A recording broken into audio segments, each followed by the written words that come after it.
This is Brianna Wu, a former game developer currently running for United States Congress.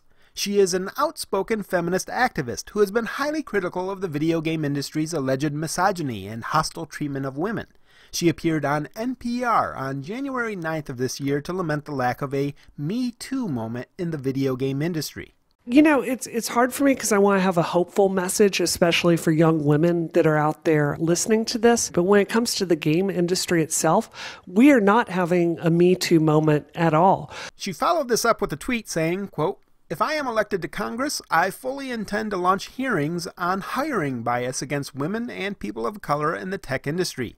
It's time to hit this culture of silence and abuse head on." On January 30th, she got her chance to bring the Me Too movement to the video gaming world. The GDC, the Game Developers Conference, announced that it would be honoring Nolan Bushnell, the founder of Atari, with its Pioneer Award. Brianna Wu went to Twitter to disagree with the GDC decision. GDC is choosing to honor Atari founder Nolan Bushnell this year, something I find wildly inappropriate with the hashtag MeToo movement. Here are some facts about the sexual harassment Mr. Bushnell committed at Atari in the 80s. What followed was the hashtag #NotNolan campaign, in a very quick article in The Verge that would result in the GDC rescinding the award the next day, instead choosing to honor the pioneering and unheard voices of the past. I conducted my own research into the situation. I talked to several women who worked with Nolan Bushnell back in the 1970s. I talked with a man who has researched Atari for decades and wrote an 800-page book on the history of the company. I talked with Alan Alcorn, the engineer who designed Pong. They all provide a story much different to the one currently reported on by the press. My name is Brad Glasgow. Welcome to Game Objective. First, let's take a look at how this all transpired. Several hours after Brianna Wu's tweets, which we will get back to, Elizabeth Sampat, who bills herself as a game designer and activist, posted the first of the Not Nolan tweets. 2 minutes later, Jennifer Shirley, another game designer, followed it up with her own tweet. The Not Nolan campaign had begun. The early stage of the Not Nolan campaign consisted of a total of 26 tweets sent out by 18 accounts. Several of these accounts are listed as game developers, including a developer from Bungie, one from Blizzard, and one from id Software.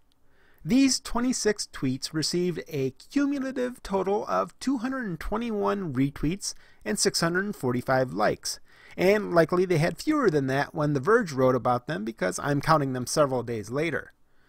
Not Nolan, Why Game Creators Are Speaking Out Against the Founder of Atari, appeared that night on the popular website The Verge. In the article, the writer cited the examples of sexist behavior that Brianna Wu claimed, as well as some of the 26 tweets that comprised the Not Nolan Twitter campaign to that point.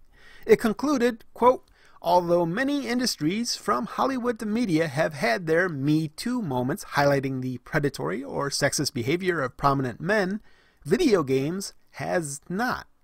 And here she cites as evidence the Patreon account of Elizabeth Sampat. The GDC is quoted at the end saying that they had not known about Bushnell's behavior, but, quote, "We'll look at these more closely." The Verge article was posted at 8:46 p.m. that night. On the next day, at 11:20 a.m., the GDC withdrew the Pioneer Award from Nolan Bushnell. The GDC Awards Advisory Committee, who vote on the special award winners for each show, have made the decision not to give out a Pioneer Award for this year's event, following additional feedback from the community. They believe their pick should reflect the values of today's game industry and will dedicate this year's award to honor the pioneering and unheard voices of the past. Although many people disagreed with the decision based on the information available, it was later that day when an unheard voice of the past would make her voice heard, and the defense of Nolan Bushnell would begin. Lonnie Reeder worked at Atari with Nolan Bushnell back in the 1970s. She is among many former Atari employees on the Atari Museum Facebook group, where she wrote a post to express her disagreement with the situation. The thread was leaked and made public. Talking specifically about Brianna Wu, Lonnie Reeder said, quote, based on her political aspirations, personal assumptions, and libelous accusations against a man where no complaints have been raised or filed, she made a big, unfounded noise against Nolan, and the Pioneer Award honor was withdrawn. I exchanged emails with Lonnie Reeder for more information. She relayed the story of how she was hired at Atari. By the time she applied to their newspaper ad, she had heard that Atari was the place to be. She was determined to get the job and interviewed with Nolan's personal assistant, who Reeder describes as, quote, the first empowered woman I'd ever met in an office environment. After the interview, she was persistent and made numerous follow-up calls to inquire about the job status. When Bushnell's assistant informed him of these calls, Bushnell said, quote, give her the job because she wants it the most. People who express that much interest and enthusiasm are always an asset to the company. He also increased her pay. She offered this story as an example of the work philosophy of Nolan Bushnell, from the perspective of a woman who worked with the man for years, and she'd later co-found a startup with him. She would go on to talk about the accusations. Quote, some of us in the Atari camp are actual Me Too victims from other walks in our lives, so we definitely know the difference between the Atari climate, a time in our lives that we love and still celebrate, and what being the victim of a sexual assault feels like. We also feel that this outcry muddied the waters of the claims of real assault victims and are causing real harm to a very important movement. Another former Atari employee spoke with Replay magazine in what is among the only pieces out there offering more than one viewpoint. Elaine Shirley talked about the party-like atmosphere at Atari in the 1970s. Quote, those were the times. Nolan Bushnell hit on women and they hit on him. If the Me Too movement was active when Atari was alive, I think half our company would have been charged. To my knowledge, no one ever did anything they did not want to do. In truth, I think there were at least the same or more aggressive women at the company. I spoke over the phone with another woman who worked at Atari.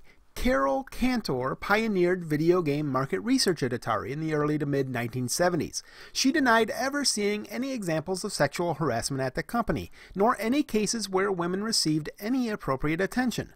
When talking about the work environment at Atari, she told me, quote, it was crazy, it was fun, not like other companies I had worked for, but in a positive way. It was extremely creative. That was part of what made it fun.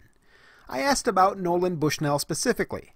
He was fine. He was fun. He really appreciated what people did. His talent, if I could pick one major talent, was that he surrounded himself with talented people. I really think that's the key to what made him successful. He assembled a team that was incredible.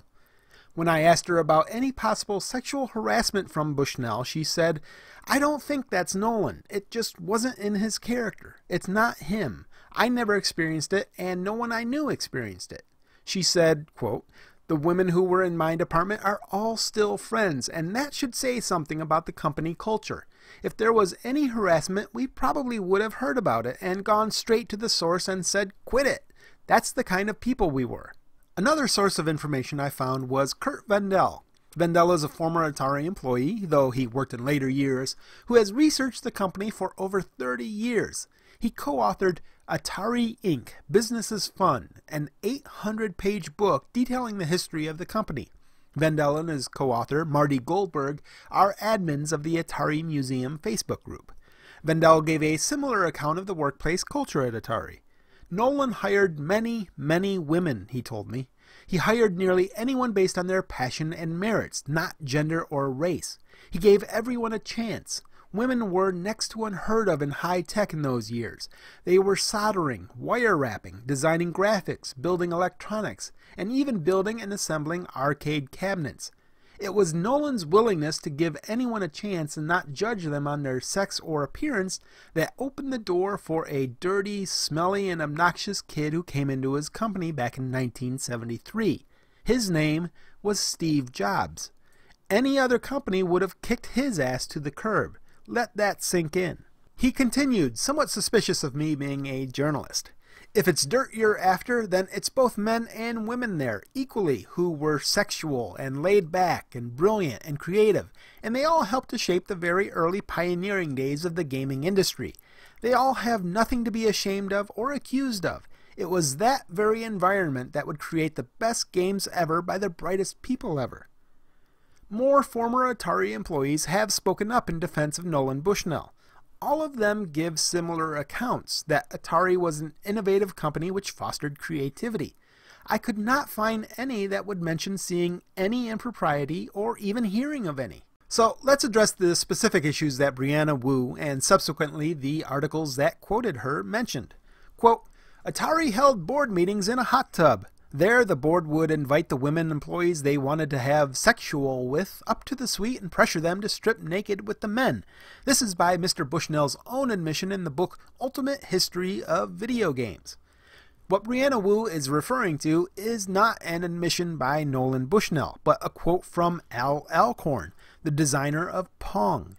In the book, he gave this account, which was relayed in a Rolling Stone article on the controversy. I remember this board meeting. Nolan lived in Los Gatos in a very nice house in the hilltop with a hot tub out back. We had a board meeting in his tub. Nolan was saying how much money we were going to be worth, all these millions, and I thought to myself, I'll believe this when I see it. Nolan needed some papers and documents, so he called his office and said, have Miss So-and-so bring them up. We were in his tub when she arrived, so he proceeded to try and get her in the tub during the board meeting. Somehow, Brianna Wu twisted that last statement to mean they would invite the women employees they wanted to have sex with up to the suite and pressure them to strip naked with the men. Wanting some actual context here, I went straight to the source, Al Alcorn, the designer of Pong. I asked him what happened and whether there was any pressure on this woman. He replied, Nolan invited her to join us in the hot tub and she declined with about 10 other people present. End of story. I never witnessed any sexual harassment on the part of Nolan or anyone in management at Atari. He continued, I, for one, owe a lot to Nolan in getting me to push myself to achieve things I never dreamed of, and I think there are others that could say the same thing. The fact that we never took ourselves too seriously, created new technologies that changed the world, and had fun doing it should not be diminished by these attacks. I decline to participate in an argument with these accusers who have already come to their conclusion because nothing I could say would change their minds but only suck me into their swamp. Carol Cantor also talked to me about the hot tub.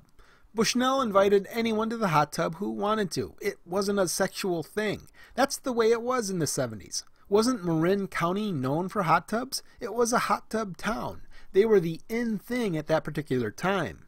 Kurt Vendel said this, quote, Atari was synonymous with hot tubs. The 1272 engineering building had a co-ed hot tub with a big tiled Fuji logo on the wall.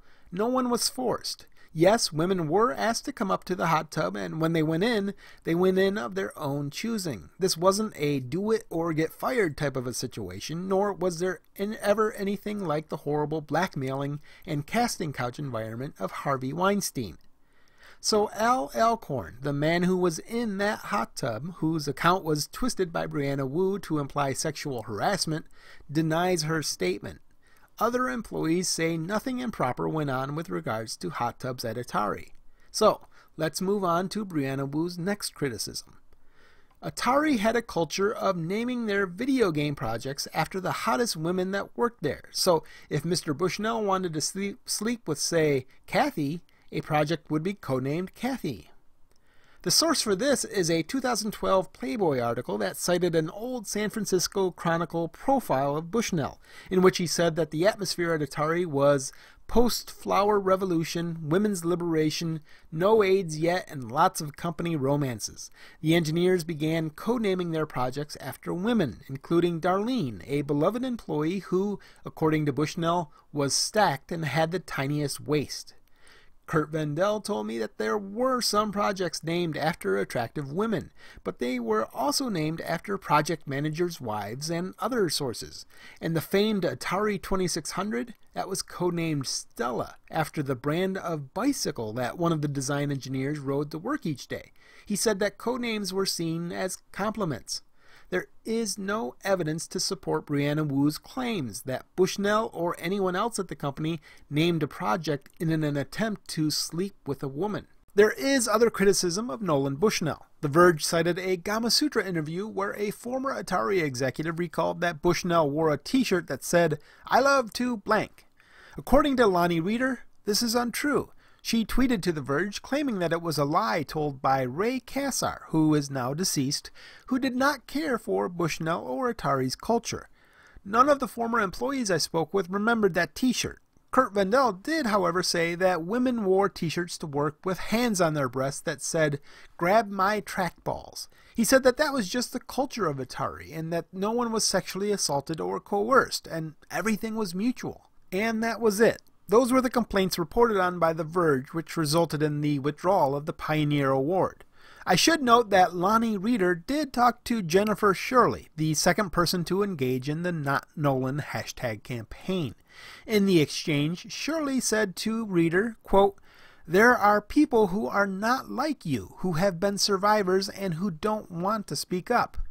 Reeder asked Shirley to provide her with the names and contact info for the individuals who state that they were harmed or offended by Bushnell, so that she could speak with them and hear their stories. To which Shirley replied, "You don't understand. I don't have to prove anything to you, and neither do they. It is your job to practice empathy to an experience that might differ from your own." So, in conclusion, we have a situation where Twitter activists involved in the gaming industry expressed their strong desire to see the Me Too movement come to video gaming. None of the women who have worked with Nolan Bushnell have come forward to allege any impropriety. Multiple women who have worked with Nolan Bushnell have come forward to defend him and to say that these activists have the wrong man. We have men who have worked with Nolan Bushnell who also directly refute many of the claims made against him. All the former Atari employees paint the same picture of the man and the workplace. It was a groundbreaking company. There were drugs, there were hot tubs, there were relationships, and none of that would fly today. But none of it indicates a culture that was hostile to women. Indeed, Lonnie Reeder and other former Atari employees recently worked on a spreadsheet in order to contradict the sexism claims being lobbed at Nolan Bushnell. According to their research, in those pre-Warner days of Atari, 36% of the workforce were women. According to the IGDA, the industry average in 2014, about 40 years later, was 22%. I contacted Brianna Wu to let her know that I spoke with Al Alcorn, who refuted her interpretation of his comments. I wanted to give her the right to reply to this piece. Here is what she had to say. "Brad, I know you'll never understand this, but I don't think any reasonable person would feel that you are a journalist. You are a partisan. That's fine. When I write, I'm coming from a point of view too. But I'm not going to help you write another right-wing hit piece. These leading questions built on misleading assumptions show the piece you want to write. A real journalist would go find women from Atari with stories to tell, or talk to the GDC. This story is about them, not me. If you happen to find yourself working for a reputable publication with an editor, feel free to write me. I don't think you're a bad person, just a man that furthers structural sexism in ways that you aren't willing to think about. That is my statement to you. Feel free to use it." I have attempted multiple times to contact the GDC for comment on this new information, and I have not heard back. I will be publishing a second video concerning the character assassination of Nolan Bushnell soon. This one will concentrate on the journalistic malpractice by the media covering this story. Please make sure to subscribe to this channel to be notified when it arrives. On a personal note, this is a story that I strongly believe needs to be told to as many people as possible. I humbly ask that you please do whatever you can to share this video so that people can get the full story. Until next time, this has been Brad Glasgow, an actual journalist. Thanks for watching.